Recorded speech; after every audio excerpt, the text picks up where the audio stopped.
પ્રવીણસિંહ વણોલ, પ્રમુખ ગુજરાત યુથ કોંગ્રેસ। આજ રોજ રાજકોટ ખાતે યુથ કોંગ્રેસ દ્વારા પેટ્રોલ પંપ ઉપર જઈ અને મેલોડી ચોકલેટનું વિતરણ કરવામાં આવ્યું।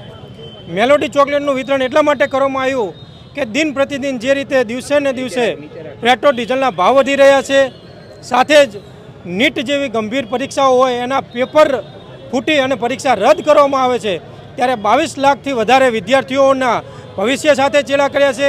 યુવાન બેરોજગાર છે, ખેડૂતો પરેશાન છે, ત્યારે આમ જનતા ત્રાહિમામ છે। ત્યારે એક બાજુ સમગ્ર દેશને ઉપર સમસ્યાઓ છે અને બીજી તરફ આપણા વડાપ્રધાન ઇટલીના વડાપ્રધાન મેલોની જે છે એમને મેલોડી ચોકલેટ ખવડાવે છે। ત્યારે અમે સમગ્ર ગુજરાતની અંદર દરેક જિલ્લાઓમાં વિરોધ પ્રદર્શન કરી રહ્યા છીએ કે આ વડાપ્રધાન એમને માત્ર ને માત્ર સમગ્ર દેશની જનતાને લોલીપોપ આપવાનું કામ કર્યું છે અને આ રીતે વિરોધ પ્રદર્શન કરી અને મેલોડી ચોકલેટનું વિતરણ કરવી છે જનતાને, અને મેલોડી ચોકલેટ ખવડાવો અને તમે જાગૃત થાવ, નહીંતર આ મોંઘવારી વધશે અને આગામી દિવસોમાં આ મોંઘવારી દિન પ્રતિદિન જે વધી રહી છે એ આપણા ઉપર એક બોજરૂપી સામાન્ય જે નાગરિક ગરીબ વર્ગ જે છે એનું જીવન ખોરવા છે।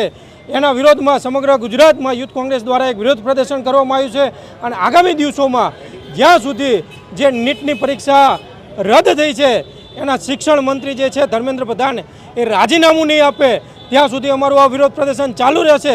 અને સાથે પેટ્રોલ ડીઝલના જે ભાવ વધી રહ્યા છે એમાં જો ઘટાડો નહીં થાય તો આગામી દિવસોમાં ગુજરાત લેવલનું એક મોટું આંદોલન કરી અને અમે વિરોધ પ્રદર્શન કરીશું।